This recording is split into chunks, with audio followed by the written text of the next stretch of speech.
歡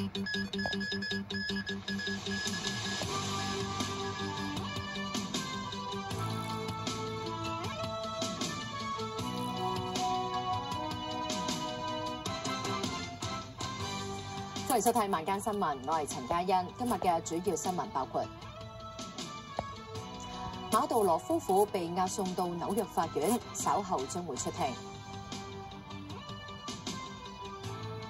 中方再次呼籲美方釋放馬杜羅，又話中委石油合作受到國際法同埋兩國嘅法律保護。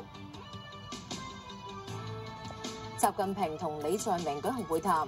習近平話：兩國應該多走動、常來往，攜手守護東北亞和平穩定。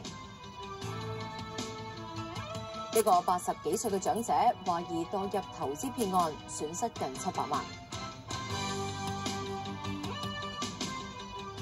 詳細嘅新聞內容，被美軍俘虜嘅委內瑞拉總統馬杜羅，當地星期一將會喺紐約出庭。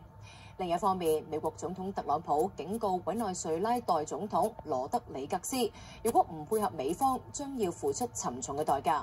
佢又威脅對多個拉美國家採取行動。